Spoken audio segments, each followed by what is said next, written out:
Station पर काफ़ी गहमा-गहमी थी। उन्हीं यात्रियों के बीच खड़ी थी मैं और मेरे 2 बच्चे। मैंने चारों ओर नज़रें घुमाई तो देखा हाथों में सूटकेस और कंधे पर बैग लटकाए, चेहरे से पसीना टपकाते यात्री अपनी ट्रेन का इंतज़ार कर रहे थे। सफ़र तो हम भी बहुत लंबा तय करके आ रहे थे, सामान भी काफ़ी था। हम तीनों ही अपने-अपने सूटकेस पकड़े हुए थे। समीर, मेरा 15 साल का बेटा, बहुत मदद करता है इस समय में। 13 साल की मेरी रिया तो अपना बैग उठा ले वही बहुत है। मेरे मन में कुछ घबराहट थी। यूँ तो कई बार मैं अकेले सफ़र कर चुकी थी, पर असम में हमारा पहली बार आना हुआ था। मेरे पति राजीव 8 महीने पहले ही ट्रांसफ़र होने के बाद यहाँ आ चुके थे। बच्चों की पढ़ाई में खलल न पड़े, इसलिए स्कूल का स्तर ख़त्म होने पर ही हम अब आ पाए थे। मेरी घबराहट का कारण था यहाँ आए दिन होने वाले प्रदर्शन, अपहरण, बम विस्फोट और इसी तरह की बुरी घटनाएं, जिनके बारे में आए दिन टेलीविज़न और अखबारों में देखा व पढ़ा था।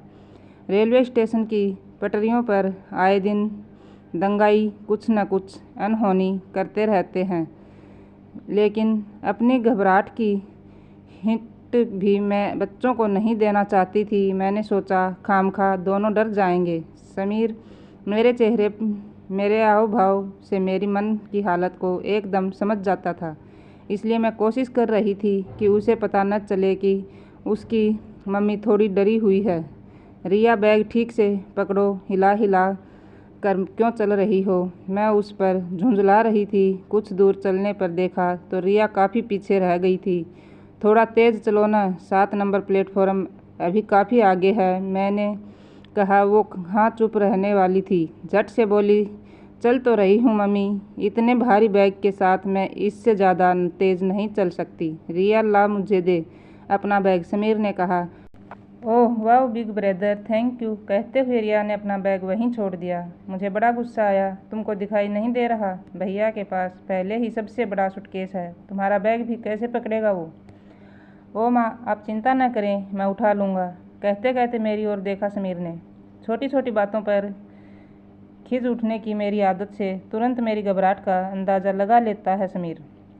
मैं उसकी माँ हूँ, उसकी रग रग से वाकिफ़ हूँ। वो भी मेरे हर मूड को, हर अनकही बात को ऐसे समझ लेता है कि कई बार तो मैं हैरान हो जाती हूँ, पर कई बार चिढ़ भी जाती हूँ। क्यों समझ जाता है ये सब कुछ? आप चिंता मत करो, 7 नंबर प्लेटफॉर्म पास ही है, धीरे धीरे भी चलेंगे तो 10 मिनट में पहुँच जाएंगे। आप घबराओ मत माँ, बहुत टाइम है हमारे पास, समीर बोला। उसकी बातों से मुझे कुछ हिम्मत मिली, थोड़ी आश्वस्त हुई मैं। वैसे तो शाम के 7 ही बजे थे, लेकिन नॉर्थ ईस्ट इलाके में सूर्यास्त जल्दी हो जाने से इस समय भी अच्छा खासा अंधेरा हो गया था। सुबह 4 बजे के जगह हम तीनों देहरादून से आ रहे थे, वहाँ से बस द्वारा दिल्ली, दिल्ली से बाई एयर गुवाहाटी, वहाँ से एक मारुति वैन में घंटों सफ़र करने के बाद अब हम खड़े थे एक रेलवे स्टेशन पर। यहाँ से रात 11:30 बजे की ट्रेन थी, जो कि सवेरे 5 बजे के आसपास हमें नाजीरा पहुँचा देती। असम में एक छोटा सा कस्बा है नाजीरा। राजीव जी पिछले 7-8 महीने से ट्रांसफ़र होकर यहीं काम कर रहे थे। महानगरों में रहने वाले हम तीनों को यह स्टेशन एकदम सुनसान सा लग रहा था, जबकि ऐसा था नहीं। लोग थे पर लोगों की भीड़ नहीं, रोशनी भी कुछ खास नहीं थी। प्लेटफार्म नंबर 7 पर एक खाली बेंच देखकर समीर ने सामान रख दिया और हाथ हिलाकर हमें जल्दी से वहाँ आने का इशारा किया। हम दोनों माँ बेटी धीरे धीरे अपना सामान लिए पहुँच ही गई। पुरानी सी बेंच लकड़ी से बनी, जिसकी 5 में से 2 फटियाँ बैठने की जगह से गायब थी, और बेंच की चौथी टांग की तबीयत भी कुछ नासाज लग रही थी। समीर ने उपाय सुझाया, आप और रिया बेंच के बीचों बीच बैठ जाओ, कुछ नहीं होगा। मैं अपने सूटकेस को नीचे रख कर उस पर बैठ जाऊंगा, ठीक है ना माँ? हाँ, मैंने सिर हिला दिया। वो सामान सेट करने लगा। हम तीनों ही बहुत थके हुए थे। काफ़ी देर यूँ ही चुपचाप बैठे रहे और आते जाते लोगों को देखते रहे। धीरे धीरे स्टेशन पर खड़ी ट्रेनें एक एक कर जा रही थी। यात्रियों की भीड़ भी छंट रही थी। कुछ समय बाद कुछ ही लोग नज़र आ रहे थे वहाँ।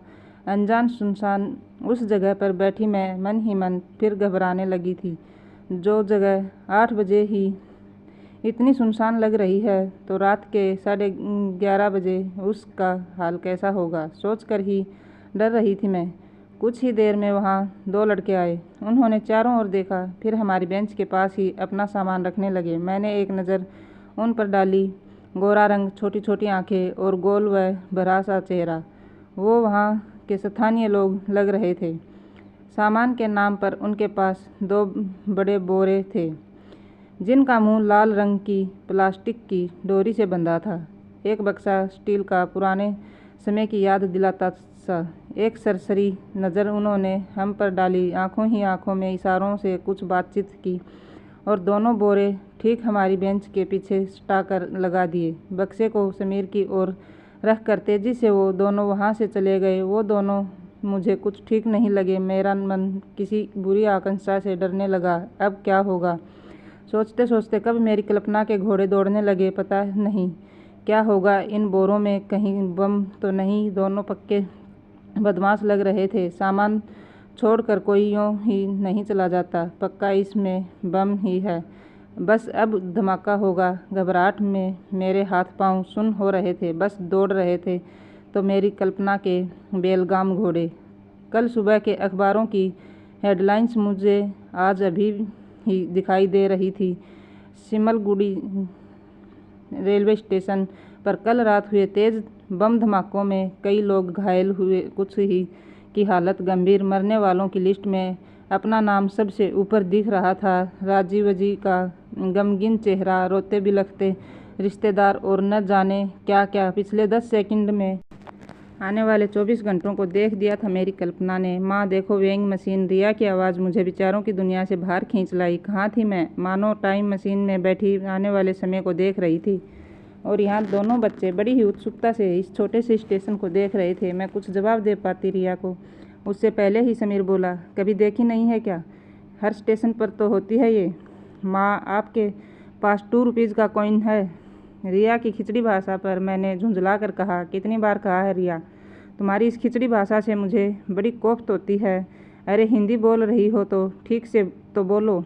पता नहीं ये आजकल की पीढ़ी अपनी भाषा तक ठीक से नहीं बोलती। समीर मेरी झुंझलाहट पर पढ़ पा रहा था। बोला, अरे माँ आजकल यही इंग्लिश चलती है। आपकी जैसी भाषा सुनकर तो लोग ताकते ही रह जाते हैं। कुछ समझ नहीं आता उन्हें। आप भी थोड़ी मॉडर्न भाषा क्यों यूज़ नहीं करती? और दोनों भाई बहन ठहका मार कर हंसने लगे।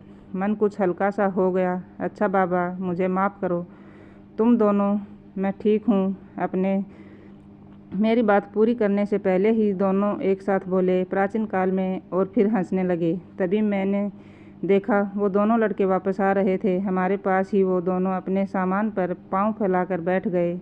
उनको एकदम अनदेखा करते हुए हम चुपचाप इधर उधर देखने लगे। खैर कुछ देर सब शांत रहा। फिर वो दोनों अपनी भाषा में बातचीत करने लगे। मैं चुपचाप समझने की कोशिश करती रही, शायद उनका प्लान समझ आ जाए, पर कुछ पल्ले नहीं पड़ा। आसपास देखा तो स्टेशन पर कम ही लोग थे। गुवाहाटी के लिए खड़ी ट्रेन में ज़्यादातर लोग यहीं से चढ़े थे। ट्रेन चली गई। एक अजीब सा सन्नाटा पसर गया था। सामने सीढ़ियों से उतरते हुए एक सज्जन कंधे पर टंगा बैग और हाथ में एक बंधा हुआ बोरा लिए हुए इस ओर ही आ रहे थे। 2 बंधे बोरे मेरे पास ही पड़े थे। शायद बोरों में ही सामान भर कर ले जाते हैं ये लोग, मैंने सोचा। तभी वे रुके, जेब से कुछ निकाला और तेज़ी से हमारी ओर बढ़ने लगे। मैं सतर्क हो गई, पर मेरा संदेश गलत था। वो तो हाथ में एक सिक्का लिए बड़े ही उत्साह से वज़न मापने की मशीन की ओर जा रहे थे। अपना बैग और बोरा नीचे रखकर धीमे से वे मशीन पर खड़े हो गए। जलती बुझती बत्तियों के साथ जैसे ही लाल सफ़ेद चक्री रुकी, वैसे ही उन्होंने सिक्का अंदर डाल दिया, जिसके गिरने की आवाज़ हमने भी सुनी। अब वे सज्जन बड़ी ही आशा और उत्साह से मशीन के उस भाग को एकटक निहार रहे थे जहां वे से वजन का टोकन बाहर आता है। 15-20 सेकंड गुजर गए, लेकिन कुछ नहीं निकला। पास बैठे लड़कों में से एक ने शरारत भरे स्वर में पूछा कि होल दादा, यानी क्या हुआ भाई साहब? सज्जन ने घूर कर पीछे पलट कर देखा, पर बोले कुछ नहीं। कुछ समय और गुजरा। टोकन को बाहर न आना था, न आया। दोनों लड़के मुंह दबाकर हंस रहे थे। हम तीनों माँ बच्चों को कुछ समझ नहीं आया कि हो क्या रहा है। उन्होंने मशीन को एक भरपूर मुक्का और लात जड़ दी और तेजी से अपना सामान उठाकर चलते बने। अब की बार उन दोनों लड़कों के साथ रिया और समीर भी जोर से हंस पड़े। एक लड़का मेरी ओर देखते हुए बोला, बाइडो। तभी दूसरे ने उसे हिंदी में बोलने को कहा। दीदी जी, ये मशीन मैं 4 साल से देख रहा हूँ, सिक्का लहराते हुए उसने कहा। दूसरा बोला, हाँ दीदी जी, हर महीने काम के सिलसिले में 4-5 बार यहाँ से आना जाना होता ही है, पर हमने इस मशीन को काम करते कभी नहीं देखा। लोग इसमें सिक्का डालकर दुखी होते रहते हैं। दोनों ही हंस हंस कर लोटपोट हुए जा रहे थे। मेरा डर कुछ कम होने लगा। मैंने उनके नाम पूछे। मुकुटनाथ पहले ने कहा और मैं टुनटुन दूसरा बोला। हम तीनों ही हंस पड़े। रिया ने पूछा, अंकल आप तो इतने स्लिम हो, फिर टुनटुन नाम क्यों रखा गया आपका? वो समझा नहीं। तब मैंने बताया कि टुनटुन नाम की एक बहुत मोटी हास्य कलाकार थी। यह जानकर वो भी मुस्कुरा दिया। मैंने गौर किया, समीर थोड़ा सजग होकर सीधा बैठ गया था। इतनी जल्दी वो किसी अजनबी से घुलता मिलता नहीं था। शायद अपने पापा की हिदायतें उसे याद हो आई थी। स्टेशन पर किसी अजनबी से बहुत बात मत करना, एक जगह बैठे रहना, सामान को ध्यान से रखना, कोई पूछे तो कहना हम यहीं के हैं। उनसे यह पूछने की हिम्मत हमने कभी नहीं की कि हमारी शक्लें, बोली भाषा क्या हमारा परिचय नहीं दे देती। आजकल मीठी मीठी बातें करके लोग दोस्त बन जाते हैं और मौका पाते ही चोरी कर 9-2-11 हो जाते हैं। सीधे साधे लोगों को वो दूर से ही पहचान लेते हैं। राजी वजी के लिए सारी दुनिया में हमसे ज़्यादा सीधा साधा शायद कहना वे बेवकूफ़ चाहते थे, पर कह नहीं पाते थे और कोई नहीं था। और हर आदमी बस हमें ठग लेने के इंतज़ार में ही बैठा था। खीज तो बहुत होती थी मुझे इन बातों से, पर एक पति और पिता होने के नाते उन पर यह बेहद सुरक्षात्मक रवैया मैं अच्छी तरह समझती थी कि एक और हिदायत याद हो आई। स्टेशन पर पहुंचते ही फ़ोन कर देना, मैं इंतज़ार करूंगा। ओह, यहाँ पहुँचे हुए तो हमें 1.5 घंटा बीत चुका है। वहाँ वो हमारे फ़ोन का इंतज़ार कर रहे होंगे। मैंने समीर को याद दिलाया। इधर उधर नज़र दौड़ाई, कोई पीसीओ नज़र नहीं आया। मोबाइल की बैटरी तो दिन में ही डाउन हो चुकी थी। दोनों बच्चे चुप हो गए। अपने पापा के स्वभाव को जानते थे। समय पर काम नहीं हुआ तो पारा 7वें आसमान पर चढ़ जाता था। मुकुटनाथ हमें अचानक यूँ चुप देखकर बोला, क्या हुआ दीदी जी, आप परेशान लग रही हैं। नहीं, ऐसी कोई बात नहीं, बस घर पर फ़ोन करना था। यहाँ तो कोई बूथ नज़र नहीं आ रहा। मैंने कहा, एक टेलीफोन बूथ है तो, लेकिन दूर है, स्टेशन के बाहर। पति के गुस्से का कुछ ऐसा डर था कि आओ देखा न ताओ, पर्स से पैसे निकाल और समीर को मुकुटनाथ के साथ भेज दिया। फिर चैन की लंबी सांस ली। मैंने सच कितनी अच्छाइयाँ हैं राजीव जी में। एक बहुत ही मेहनती और सेल्फ मेड इंसान है, कोई बुरी लत नहीं, चरित्रवान और बहुत ही ऑर्गेनाइज्ड। लेकिन उनका शॉर्ट टेम्पर्ड होना, बात बेबात कहीं पर भी चिल्ला देना उनकी सभी अच्छाइयों को धूमिल बना जाता था। बच्चे भी उनसे डरते थे। तकरीबन 10 मिनट गुजर चुके थे। समीर को मुकुटनाथ के साथ गए। अचानक जैसे मैं नींद से जागी। यह मैंने क्या किया? बच्चे को एक अजनबी के साथ भेज दिया। अभी कुछ समय पहले तो मुझे बदमाश लग रहे थे। उनके साथ कलेजा मुँह को आने का एहसास उसी पल हुआ मुझे। कहीं समीर को अपने साथ तो नहीं भगा ले गया। वो कल्पना के घोड़े फिर से दौड़ने को तैयार थे। क्या समीर को किडनैप कर लिया है उन्होंने?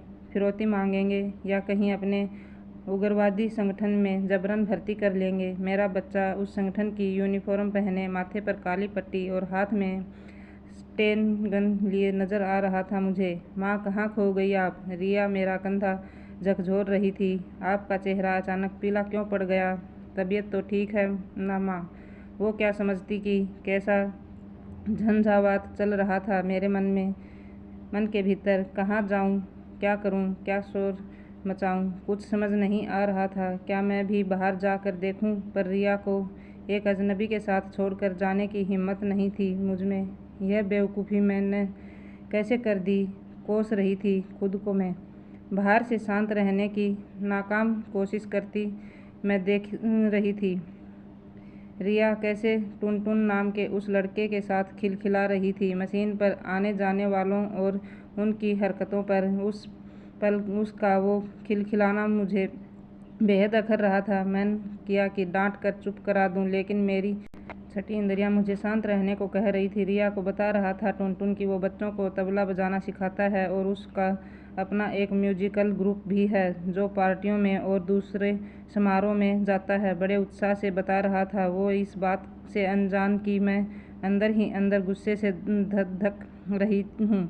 अपने गुस्से को दबाते हुए तलखी भरे स्वर में मैंने पूछा, नाचते गाते ही हो या कुछ काम धाम भी करते हो? हाँ दीदी जी, मैंने इसी साल पॉलिटेक्निक की परीक्षा पास की है, वो बड़ी नरमी से बोला। और तुम्हारा वो मुकुटनाथ? दीदी जी, वो चाय की फैक्ट्री में काम करता है। मेरी कड़वाहट को भांपते हुए वो धीरे धीरे बड़ी नरमी से मेरी बातों का जवाब दे रहा था। यहाँ के लोगों के कला प्रेमी होने के बारे में मैं जानती थी, लेकिन इस वक्त संगीत वंगीत कला वला सब बेकार की चीज़ें जान पड़ रही थी। एक मन हुआ कि उसका गला पकड़कर चीख चीख कर पूछूं, कहाँ है मेरा बच्चा? कहाँ ले गया तुम्हारा साथी उसे? गुस्से से जन्मे पागल पशु की नकेल में भीतर कस के पकड़े थी, लेकिन रह रह कर मेरे स्वर की तलखी बढ़ जाती। पूरे 25 मिनट हो गए थे समीर को गए। खैर, मेरा शांत रहना ठीक रहा। सामने से समीर आ रहा था मुकुटनाथ के साथ। मेरी आंखें छल छलाने हो गई। इतनी देर कहाँ लगा दी समीर? भारी सा था मेरा गला। कहाँ माँ, देर तो नहीं हुई? यह तो मुकुट दादा शॉर्टकट से ले गया, वरना और समय लग जाता। हाँ पापा से बात हो गई, इसलिए अब आप रिलैक्स हो जाइए। ओके ठीक है बेटा, मन ही मन सोच रही थी मैं मुकुटनाथ से। मुकुट दादा, यह कैसे? फिर उससे कहा, तुम्हारा बहुत बहुत धन्यवाद मुकुटनाथ। और अरे दीदी जी, धन्यवाद किस लिए? शर्मा कर बोला। धीरे धीरे उनसे बातों की कड़ियाँ जो जुड़ी तो जुड़ती चली गई। दोनों बच्चे उनसे घुल मिल गए। उन दोनों लड़कों के प्रति मेरे मन में जो कालापन आ गया था उसे साफ करने की कोशिश कर रही थी मैं। सच, हम पढ़े लिखे शहरी लोग महानगरों के कंक्रीट जंगलों में रहते रहते वैसे ही बन जाते हैं, कंक्रीट जैसे सख्त। लेकिन वहाँ हुए कुछ कड़वे अनुभव हमें मजबूर कर देते हैं सरलता छोड़कर शक्की हो जाने पर।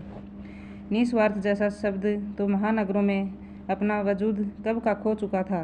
किसी को निस्वार्थ भाव से किसी की मदद करते देखा तो लोग उसकी तारीफ की जगह उस पर शक ही करते हैं कि यह कुछ ज़रूरत से ज़्यादा अच्छा बनने की कोशिश कर रहा है। आखिर क्यों?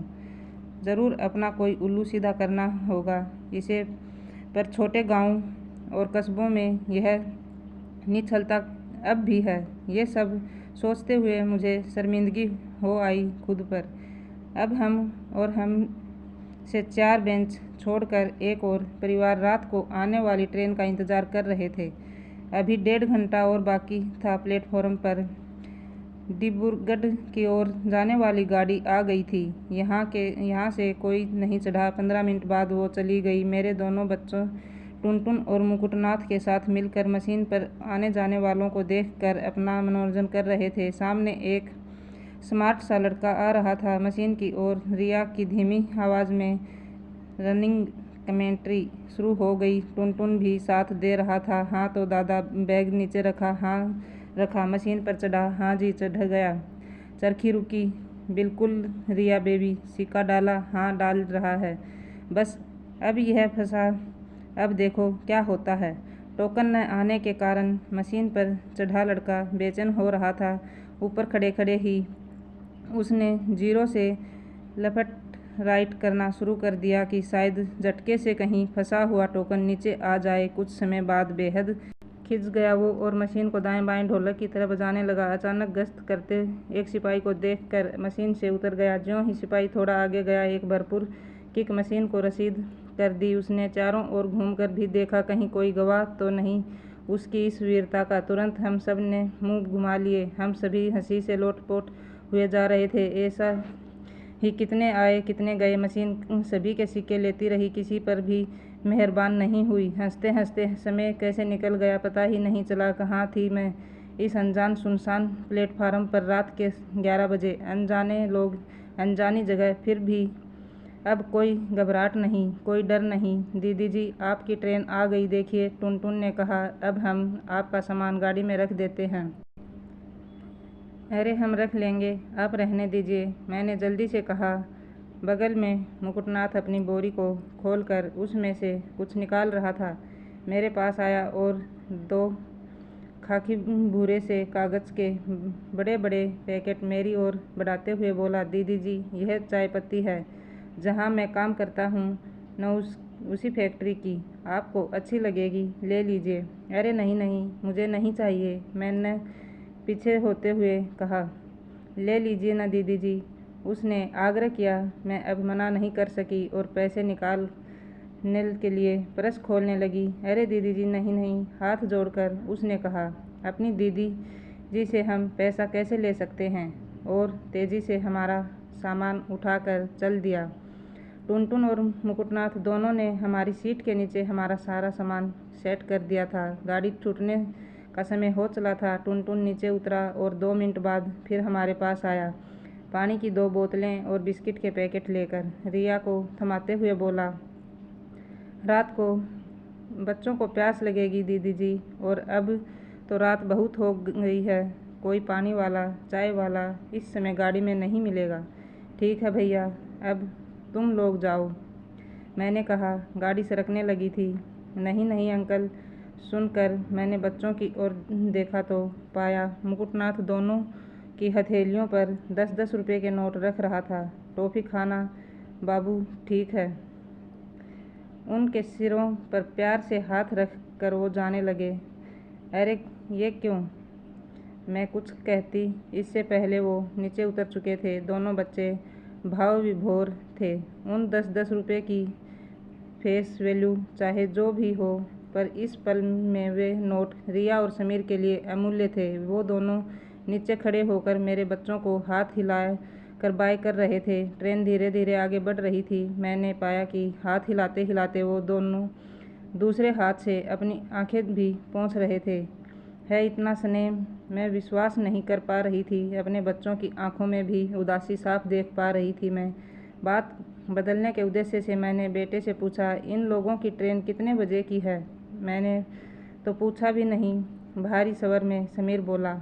माँ, उनको तो डिब्रूगढ़ की ट्रेन पकड़नी थी, जो हमसे काफ़ी पहले आ गई थी, लेकिन उन्होंने मिस कर दिया उसे। मैं हैरान थी, पर क्यों? हमारे लिए माँ। जब मैं फ़ोन करने उनके साथ गया तो मैंने उन्हें बताया कि हम पहली बार यहाँ आए हैं। शायद उन्होंने भांप लिया था कि आप नई जगह पर अकेले घबरा रही हैं। तब मुकुट दादा ने बोला कि आप सबको ट्रेन में बिठाकर वो स्टेशन के बाहर से डिब्रूगढ़ की बस पकड़ लेंगे। सच माँ, यकीन नहीं होता, इतने अच्छे लोग भी होते हैं। अवाकु थी मैं। आंसुओं से मेरी आंखें धुंधला गई। कब मैं उनकी दीदी जी बन गई, मुझे पता ही नहीं चला। वो दोनों लड़के जो मुझे बदमाश लग रहे थे, कैसे बन गए थे वो मेरे आत्मीय, मेरे अपने अजनबी।